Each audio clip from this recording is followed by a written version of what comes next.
నమస్కారం. నేను మీ ఫణి భాస్కర్, దిల్షుఖ్నగర్, హైదరాబాద్. వెల్కమ్ టు పసుమర్తి జ్యోతిష్యాలయం. Please do subscribe my channel for more videos. Video నచ్చినట్టయితే లైక్ చేయండి, మీ బంధుమిత్రులు శ్రేయోభిలాషులకి కూడా షేర్ చేయండి.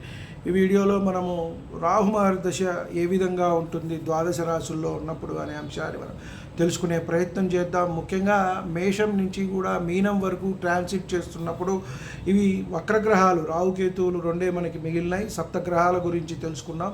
ఇవి వక్రంలో తిరుగుతూ ఉంటాయి. మేషము, మీనము, కుంభము, మకరము ఈ విధంగా తిరిగి మళ్ళీ వృషభానికి వస్తూ ఉంటాయి. రాహుకేతువులు యాంటీ క్లాక్ వైజు, మిగతావన్నీ క్లాక్ వైజు తిరుగుతూ ఉంటాయి. అప్పుడప్పుడు 5 గ్రహాలు పంచగ్రహాలు వక్రించి తిరగటం అనేది జరుగుతూ ఉంటుంది. రవిచంద్రులకి వక్రగతి లేదు కాబట్టి ఈ 7 గ్రహాలు 2 రాహుకేతువులు ఎప్పుడూ వక్రంలోనే, మిగతా 5 గ్రహాలు కుజ, బుధ, గురు, శుక్ర, శని అప్పుడప్పుడు వక్రించడం అనేది జరుగుతుంది. అతిచారం కూడా ఉంటూ ఉంటుంది కాబట్టి వాటి ఫలితాలు అనేవి మళ్ళీ అవి ఉన్న స్థానాన్ని బట్టి మారుతూ ఉంటాయి, అవి ఉన్న నక్షత్రాలని బట్టి మారుతూ ఉంటాయి. ముఖ్యంగా మనం ఇక్కడ రాహుకేతువుల ఫలితం తీసుకునేటప్పుడు ఎప్పుడైనా సరే ఏ నక్షత్రంలో ఉన్నాయి, ఏ రాశిలో ఉన్నాయి అనే మాత్రమే మనం తీసుకోవాల్సి ఉంటుంది. ముఖ్యంగా వీటికి ప్రత్యేకించి కొన్ని స్థానాలు ఇవ్వటం జరగలేదు. కొన్ని మిథునంలో ఉచ్చ, అలాగే ధనస్సులో నీచ అని, కొంత వృషభంలో ఉచ్చ, వృశ్చికంలో నీచ అని, మిథునంలో స్వక్షేత్రం, ధనస్సులో కొంత స్వక్షేత్రము అని ఇక్కడ భిన్న అభిప్రాయాలు, భిన్న మతాలు అనేది ఉండటం జరిగింది. భిన్న ఋషులు ఇక్కడ చెప్పటం జరిగింది. ఏదేమైనప్పటికీ కూడా వీరు వారున్న రాశ్యాధిపతి ఫలితాలే ఇస్తూ ఉంటారు.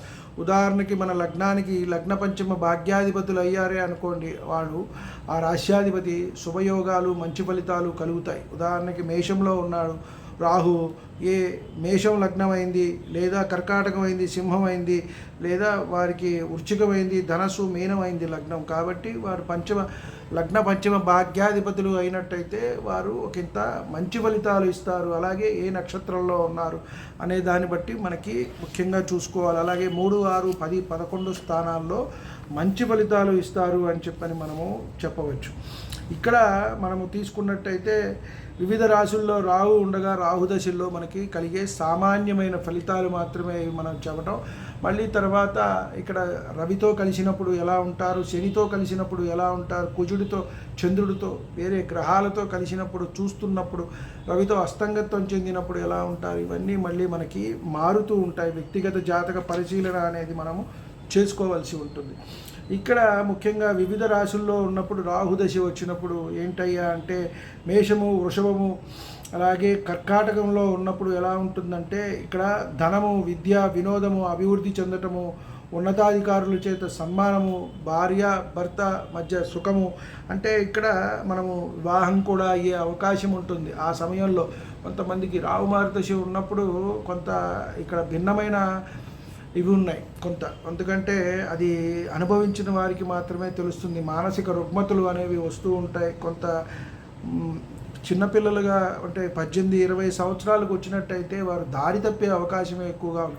ఆడపిల్లలు అయితే కనుక అన్య కుల మతస్థులతో కొంత వారికి సంబంధాలు అనేవి ఏర్పడటం, మగవారైతే ఇష్టం వచ్చినట్టు చెడు తిరుగుళ్ళకి, చెడు సావాసాలకి కూడా అలవాటు పడటము, ఇవన్నీ కూడా ఎంతైనా ఉంటుంది, ఇబ్బంది పడతారు అని చెప్పని మనము చెప్పవచ్చు. జాగ్రత్త అవసరం.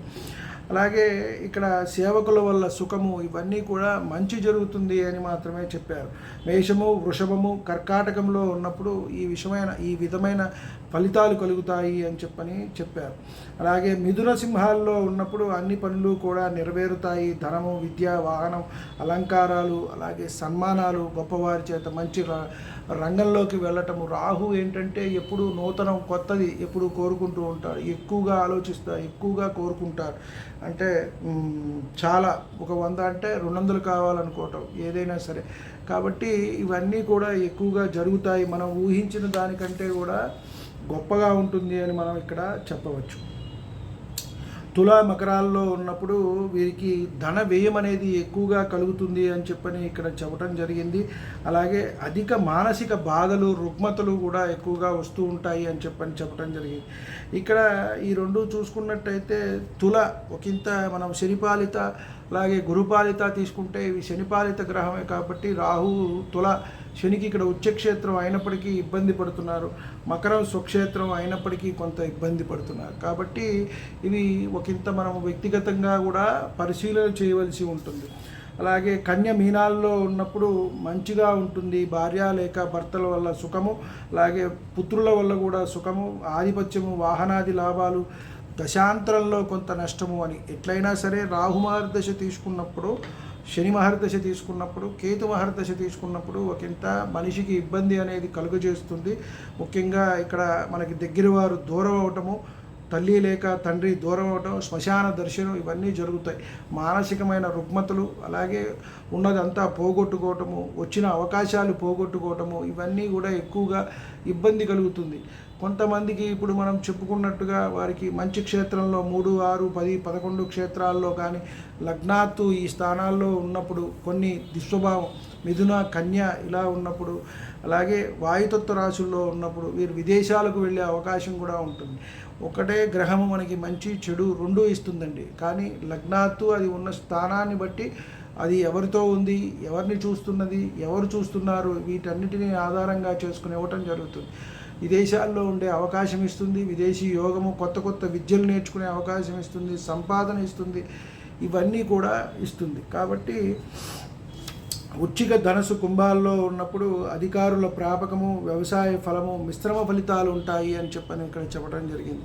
ఒకంత తర్వాత వచ్చిన దాన్ని బట్టి ఇక్కడ కుంభంలో ఇక్కడ శనికి ఇక్కడ మనకి మూల త్రికోణం, ఒకవేళ అక్కడ కనుక శని లేకపోతే రాహు మంచి ఫలితాలు ఇస్తారు అని చెప్పని కొంత టెస్ట్ కూడా మనకు ఉన్నది. కానీ ఇక్కడ మనకి ఇచ్చినది ఏంటయ్యా అంటే మిశ్రమ ఫలితాలు మాత్రమే ఇస్తుంది. వ్యవసాయ ఫలము, అధికారుల ప్రాపకం అంటే వారితో ఉండటం, వారి చుట్టూ తిరగటము, ఎక్కువగా వారి అందు ఉండటం. అంటే కొంతమంది చూడండి పని చేయకుండా పై అధికారుల చుట్టూ వారితో తిరుగుతూ ఏ పని చేయరు, వారితో ఉన్నట్టు ఉండి ఏదో చేస్తున్నట్టుగా ఉంటూ ఉంటారు. కాబట్టి ఇవన్నీ కూడా ఉంటూ ఉంటాయి. ఇవి మనం ఇక్కడ సామాన్య ఫలితాలు మాత్రమే చెప్పుకోవడం జరిగింది రాహుకి. మళ్ళీ మనం వ్యక్తిగత జాతకంలో మారుతూ ఉంటుంది. ఒక్కొక్కసారి రవితో కలిసి ఉంటారు, రవి క్షేత్రంలో ఉంటారు, ఒక్కొక్కసారి మళ్ళీ కుజుడితో కలిసి, చంద్రుడితో కలిసి, గురువుతో కలిసి, ఇట్లా ఉన్నప్పుడు రకరకాలైన ఫలితాలు. పంచమంలో ఉన్నప్పుడు కొంత సంతానానికి ఇబ్బంది, ద్వితీయంలో ఉన్నప్పుడు కుటుంబంలో కలత్రంలో ఇబ్బందులు, అష్టమంలో ఉన్నప్పుడు ఒకంత అటువంటివి. ఇవన్నీ కూడా మనకి కొంత చూసుకుంటూ వెళ్ళాలి. లగ్నంలో ఉన్నప్పుడు కూడా వివాహ సమస్యలు, సప్తమంలో ఉన్నప్పుడు వివాహ సమస్యలు, కొంత మానసికంగా రుగ్మతులు, ఇవన్నీ కూడా కొంత ఉంటూ ఉంటాయి. కాబట్టి ఈ మహర్దశలు వచ్చినప్పుడు వాటి ఫలితాలు అనేవి మనకి అనుభవంలోకి వస్తాయి. ఏదైనా సరే మనకి 120 సంవత్సరాల వింశోత్తరి విధానం ఉన్నది కాబట్టి దాన్ని బట్టే మనకి ఫలితాలు అనేవి ఉంటూ ఉంటాయి. కాబట్టి మనకి మహర్దశ సిస్టమే మనకి ప్రామాణికం. ఆ దశ వచ్చినప్పుడు అది అనుభవంలోకి వస్తుంది. అది ఉచ్చగ్రహంలో ఉండొచ్చు, మిత్రక్షేత్రం అవ్వచ్చు, శత్రుక్షేత్రం అవ్వచ్చు, లేదా స్వక్షేత్రంలో ఉండొచ్చు. ఆ దశ రానప్పుడు దాని ప్రభావం అనేది కనిపించదు. అంతర్దశల్లో కొంత కనబడుతూ ఉంటుంది. కొంతమంది అది బాగా ఇస్తుందని, కొంతమంది ఇవ్వట్లేదని, కొంతమంది ఇస్తుందని అంటూ ఉంటారు. కానీ అది మధ్యగానే ఉంటుంది తప్పితే పెద్ద ఫలితం అనేది ఇవ్వదు. ఆ మనకి ఏదైతే గ్రహం బాగుందో, నవగ్రహాల్లో 9 గ్రహాల్లో ఆ మహర్దశ రావటం అనేది ముఖ్యం. అలాగే లగ్న పంచమ భాగ్యాధిపతి దశలు, కేంద్ర కోణాధిపతుల కలయిక దశలు, చతుర్థ పంచమాధిపతి, నవమ దశమాధిపతి దశలు కలిసి ఉన్నప్పుడు వచ్చినట్టయితే ఇవి కూడా వారికి మంచి రాజయోగాన్ని ఇస్తాయి అని మనం చెప్పవచ్చు. నమస్కారం. సర్వే జనా సుఖినో భవంతు. శాంతి శాంతి.